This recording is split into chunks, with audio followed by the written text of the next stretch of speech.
Uma boa noite a todos vocês aqui presentes e uma boa noite também para vocês que estão nos acompanhando através do nosso canal do YouTube, Centro Espírita Miguel Oficial.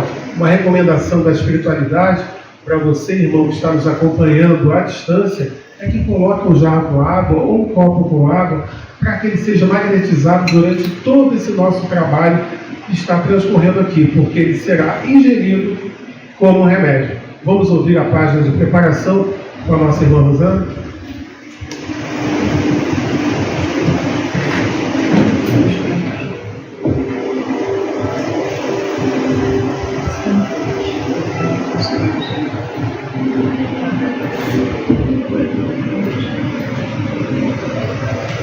Boa noite a todos. Do livro Sinal Verde, pelo Espírito André Luiz. A lição 26. Em torno da felicidade. Em matéria de felicidade, convém não esquecer que nos transformamos sempre naquilo que amamos. Quem se aceita como é, doando de si a vida, o melhor que tem, caminha mais facilmente para ser feliz como espera ser. A nossa felicidade será naturalmente proporcional em relação à felicidade que fizermos para os outros.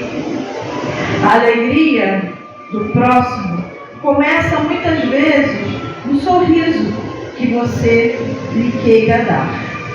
A felicidade pode exibir-se, passear, falar e comunicar-se na vida externa, mas reside com o endereço exato na consciência tranquila. Se você aspira a ser feliz e traz ainda consigo determinados complexos de culpa, comece a desejar a própria libertação, abraçando no trabalho em favor dos semelhantes o processo de reparação desse ou daquele dano que você haja causado em prejuízo de alguém. Estude a si mesmo, observando que o autoconhecimento traz humildade, e sem humildade é impossível ser feliz. Amor é a força da vida, e trabalho vinculado ao amor é a usina geradora da felicidade. Se você parar de se lamentar, notará que a felicidade está chamando o seu coração para a vida nova. Quando o céu estiver em cinza, a derramar-se em chuva, medite na colheita farta que chegará no campo e na beleza das flores que surgirão no jardim. Graças a Deus.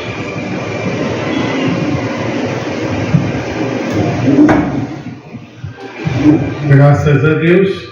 Então vamos todos juntos elevarmos nossos pensamentos ao alto, a Deus nosso Pai e a Jesus, agradecendo também o concurso da espiritualidade amiga de nossa casa, ao Caboclo Catuíte, às irmãs Margaridas, a Miguel e aos demais abnegados trabalhadores que estão sempre na sustentação de todo e qualquer trabalho desta nossa casa de caridade.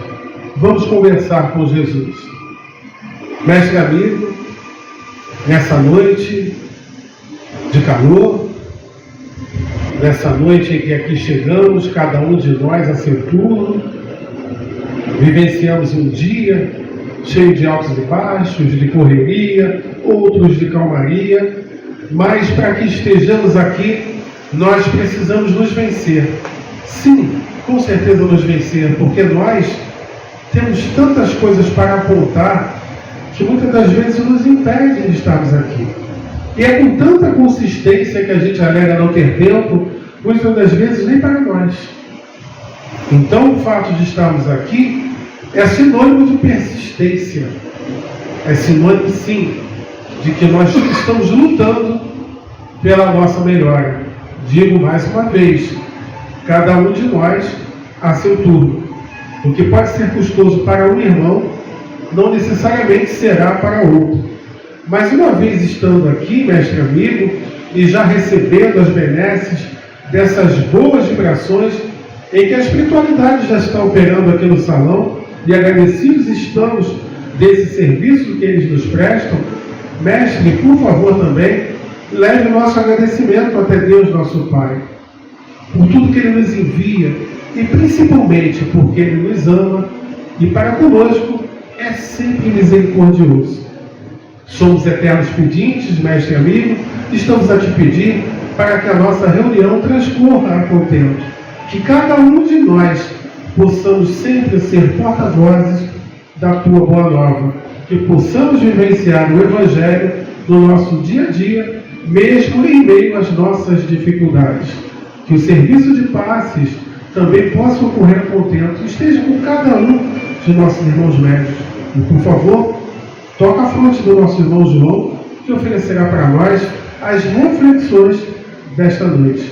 E assim, mestre amigo, sob a Tua permissão, estamos dando por iniciado nesse primeiro momento da nossa reunião de fluidoterapia desta noite. Graças a Deus, graças a Ti, Jesus.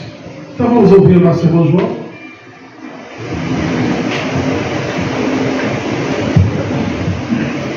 Boa noite, meus irmãos. Desenvolvo a paz e o amor do Divino Mestre Jesus. Nós estamos estudando nessa noite do Evangelho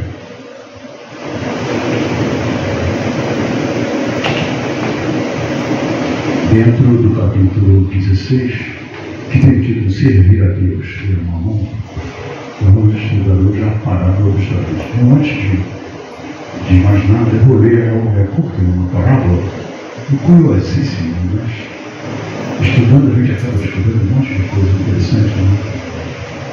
A parábola diz assim: porque assim é como um homem, isso é uma afirmativa que está no Evangelho, porque assim é como um homem, no ensinamento de Jesus, né?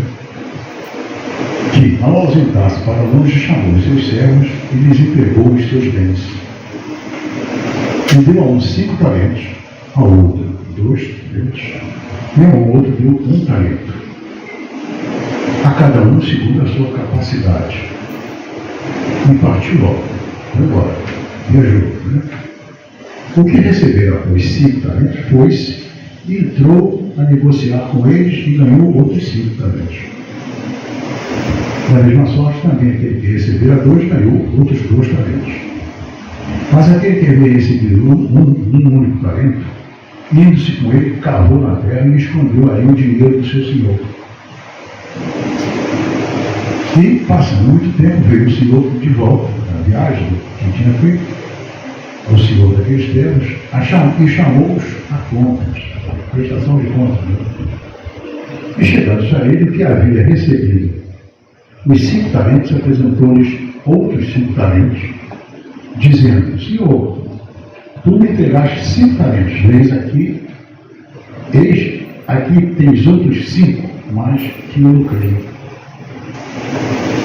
Seu senhor então lhe disse: muito bom, servo bom e fiel, já que foste fiel nas coisas pequenas, dar-te-ei a intendência das grandes, entra no gozo do teu senhor. Da mesma sorte apresentou-se também aquele que havia recebido 2 talentos, e disse: Senhor, tu me entregaste 2 talentos, e eis aqui tens outros 2 que ganhei com eles. O Senhor lhe disse: vem cá, servo bom e fiel, já que foste fiel nas coisas pequenas, dar-te-ei a intendência das grandes, entra no gozo do teu Senhor. E chegando também aquele que havia recebido um único talento, disse: Senhor, sei que és homem de rija condição, cegas onde não semeaste, e recolhes onde não espalhaste. E temendo me fui e escondi o teu talento na terra. Eis aqui, tens o que é teu. E respondendo o Senhor lhe disse: servo mau e preguiçoso, sabias que eu cego onde não semeei e que eu recolho onde não tenho espalhado. Devias logo dar o meu dinheiro aos banqueiros, e vindo eu teria recebido certamente com juros o que era meu. Tirai, pois, o talento e dai-o ao que tem 10 talentos, porque a todo o que tem dá-se-lhe a mais, e terá em abundância. e é o que não tem tirar-se-á até o que parece que ele tem. E ao servo inútil lançai nas trevas exteriores. Ali haverá choro e ranger de dentes. As palavras de Jesus são algumas que são difíceis de a gente conseguir compreender. Né? Tem uma cena do Evangelho que eu não vejo assim, mostra do Evangelho. O momento em que Jesus chegou no templo, né? No templo central que existia em Jerusalém, e viu aquelas bancadas, né, que vendiam coisas, sobretudo as bancadas dos templos, que trocavam as moedas, né? E essas bancadas eram todas pertencentes aos sacerdotes, né? E começou, essa cena nunca saiu da minha cabeça, porque eu acho muito difícil uma pessoa doce como era Jesus, chutando barraca, jogando tudo ao vento e brigando com todo mundo que eles eram vendedores de Deus. Eu não consigo entender isso. Vocês não entender que eu estou dizendo isso. Acho que então as parábolas dele são também às vezes complicadas, então eu preciso estudar muito para chegar a alguma conclusão. Como eu gosto muito de ler, sou leitor viciado, então a primeira coisa que eu me diz que talento, que moeda era essa, que valor tinha o talento? E eu descobri uma coisa, que na realidade talento não é uma moeda. Talento é uma medida de peso. E essa medida de peso era variável de acordo com a província que Roma dominava. Uma medida de peso que acabava valendo como uma moeda. Porque, por exemplo, essa medida de peso em Israel, no tempo de Jesus, é de 60 quilos um talento. 60 não, são 58 quilos e 900, a gente arredonda para 60 para facilitar, né? Aí também procurei lá o dicionário e encontrei no dicionário uma resposta para o talento. O que é talento? Está lá no dicionário, dom natural ou habilidades adquiridas. Aí eu fiquei pensando comigo, habilidades adquiridas nesta e em outras vidas. Né?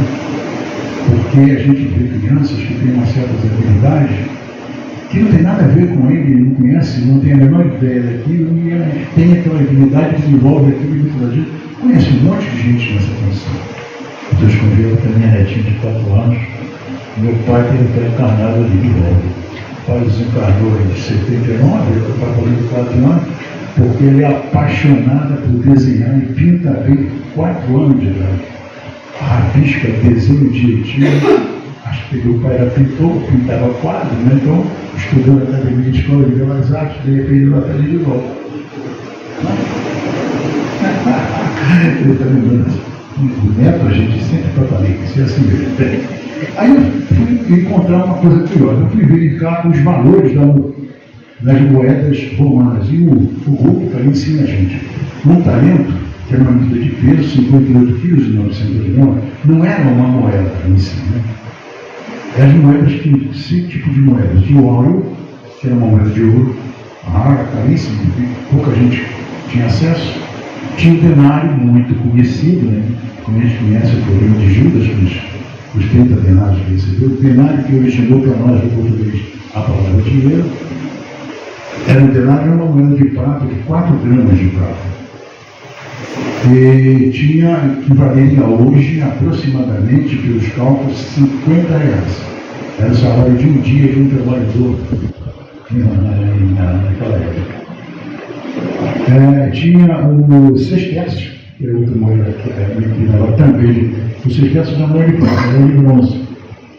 Depois do sexterço vinha o dupôndio, que também era de bronze, tinha uma quantidade menor de bronze e outra quantidade maior.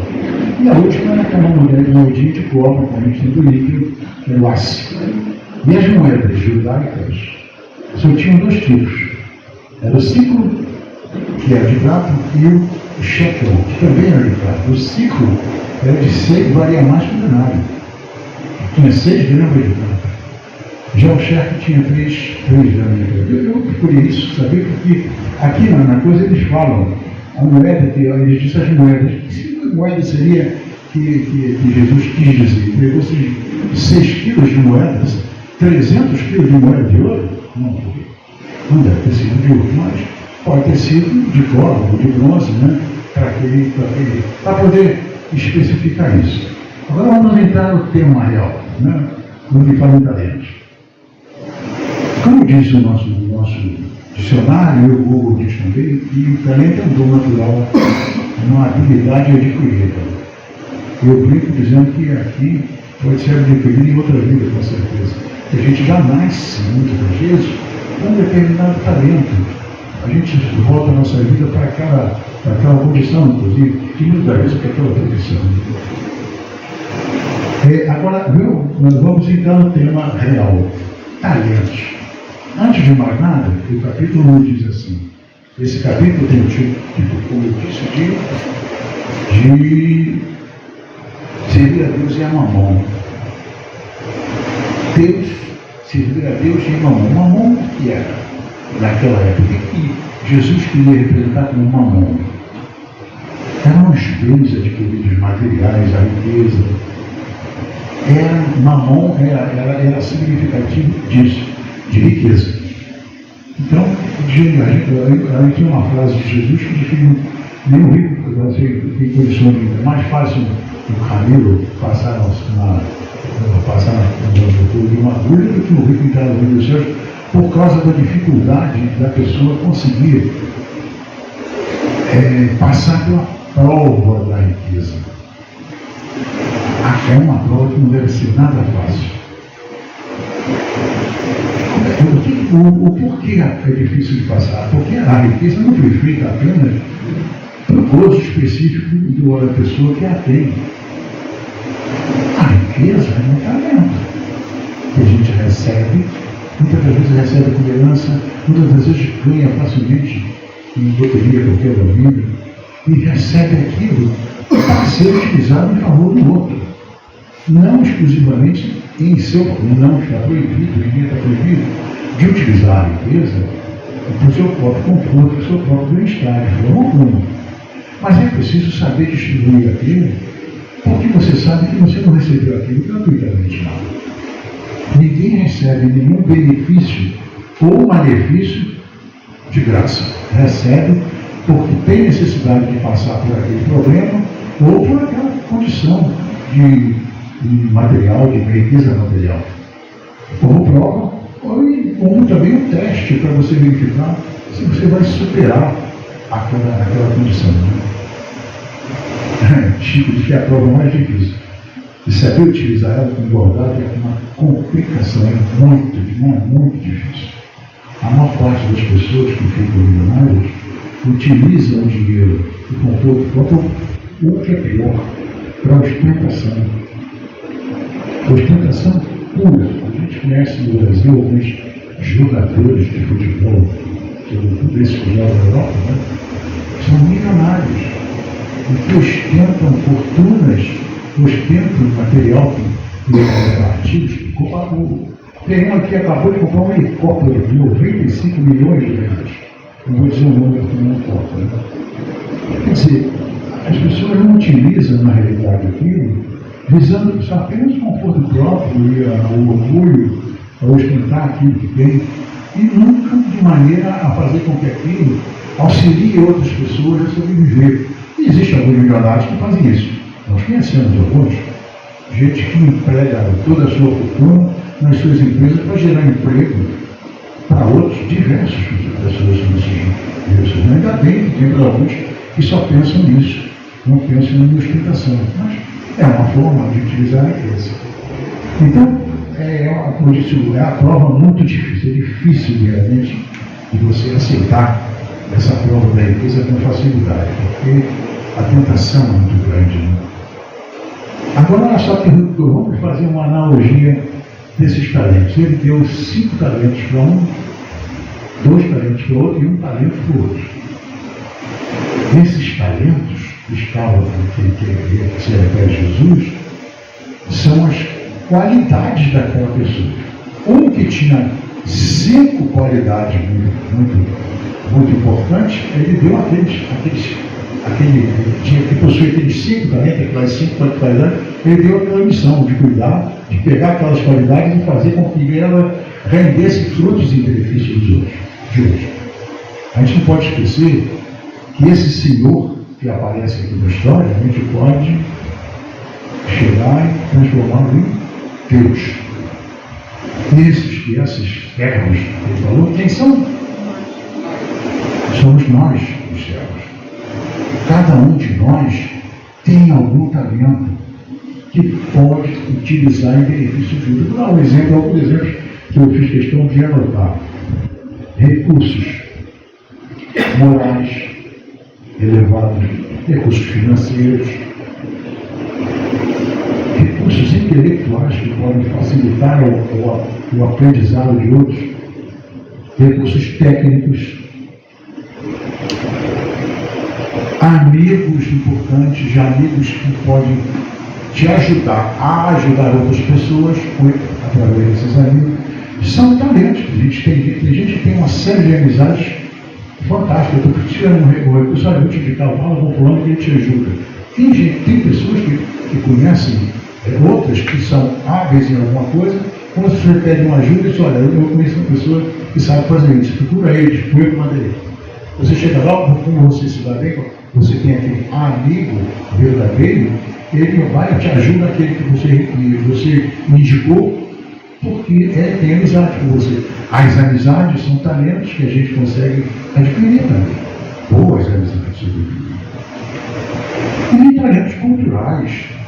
Quantos de nós não pode auxiliar, ensinando aquele que não sabe, que precisa de ajuda, alguma coisa que você sabe, que você pode transmitir para ele? Existe uma série de talentos que a gente pode utilizar para ajudar o outro. Eu me lembrei de uma frase que o Chico, quando fala de riqueza, uma frase que o Chico perguntaram para ele. Um dia eu escutei esse comentário, eu li esse comentário um dia em muitos livros, de que foi feita uma apanhada um tempo atrás, há uns anos atrás, do que teria acontecido se o Chico tivesse recebido todos os direitos autorais de todos os livros dele. O valor desses direitos autorais, qual seria que estaria caberia ao Chico? Ele doou todos os direitos autorais, inclusive dos livros escritos por ele, que aqueles que ele psicografou não escritos por ele, né? E sabe qual é o valor que foi atingido? Na época, 35 milhões de dólares. Aí o sujeito perguntou ao Chico, quando o escritor isso, comentou ao Chico, ele disse, não, eu não preciso disso não. Eu disse, então para que ele fez? O mais rico, eu disse assim, essa frase ficou na minha memória, está aqui, não sai daqui da memória. O mais rico é aquele que tem menos necessidade. Viu o tamanho do que significa isso? Para um indivíduo que mora, para um indígena, vive com conforto absoluto, deitado numa rede. Eu não conseguiria deitar numa rede. Conforto absoluto. Desde que ele constrói cipós, de rodas que ele consegue fazer. Conforto. A necessidade dele é só aquela rede e um telhado de sapê. E é feliz. Para ele, o nível de necessidade é só aquele. O morador de rua ganhar um barracão, uma comunidade para morar, é uma festa. Ele mora na rua, não tem onde morar. Vocês viram o tamanho dessa grandeza que o Chico falou? Mais rico é aquele que tem menos necessidade. Ou seja, você pode, dentro do teu padrão, se sentir confortavelmente bem, sem se preocupar em adquirir artigos para ostentar com outros, para mostrar aos outros que você tem, o que você procurou. Isso deve ser mais rico. Mais rico é aquele que tem menos necessidade material. Ele estava cheio de razão. Eu acho que isso mostra para nós o que deve ser a nossa preocupação com relação à riqueza. Acho que eu vou ficar por aqui, já está na hora, não estou? Você sempre costumou deixar um aviso para você. Já estavam olhando ali os 5 minutos. Muito obrigado pela atenção de vocês e eu espero que a paz, a aula de Jesus, o livro de Jesus, permaneça entre nós. Obrigado.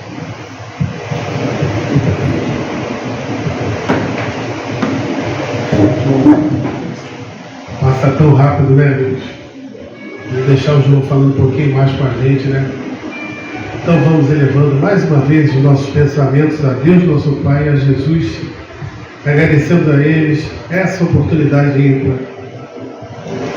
Mestre amigo, esse nosso primeiro momento vai terminando e mais um presente nós recebemos por essas reflexões oferecidas pelo nosso irmão. Reflexões essas que são sempre oferecidas nas noites de terça-feira pelos mais variados irmãos que estão aqui conosco. Eles oferecem frutos de sua experiência, frutos de seus estudos, e agora nós ficamos naquele momento das nossas reflexões. O Evangelho, bússola renovadora dos nossos pensamentos e de nossas atitudes. E qual será aquele irmão que depois de ouvir tudo isso, não reflete e dentro de si pensa: tenho que renovar meus caminhos, preciso renovar meus pensamentos. Somos nós, como lá na prece inicial, nos esforçamos muito em nos vencermos para estarmos aqui. E diante de tudo que nos é ofertado, estamos a pensar a respeito de nossas vidas. É o momento de nós indicarmos para nós que caminho eu preciso seguir. Não apontarmos para o outro de dedo em riste, mas para nós mesmos. Obrigado, mestre amigo, por tudo. Mais uma vez, te pedimos para levar esse nosso agradecimento até Deus, nosso Pai. Porque recebemos muito, ainda receberemos muito mais nesta noite. Porque a cada terça-feira que aqui nos encontramos, os presentes que recebemos, não conseguimos mensurá-los. Mas, com um pouco de esforço, podemos senti-los. Por favor, esteja mais uma vez no pedido, reforçando, esteja com cada um de nossos irmãos, amigos médios, e daqui a pouco estarão na Câmara de Trabalho. E para nós, que fiquemos aqui, mantendo essa atmosfera, mantendo essas boas vibrações, porque o serviço, transcorrendo a contento, depende de cada um de nós, visíveis ou invisíveis, que estamos neste momento, neste recinto. Obrigado por tudo, mestre amigo. Que as tuas vibrações de luz e de paz estejam conosco hoje e sempre. E nós sempre sabemos que elas estão. Sempre estou a lembrar que nós aqui precisamos evitar esforços para estarmos vibrando na tua face. Que assim seja. Graças a Deus, graças a ti, Jesus. Quanta luz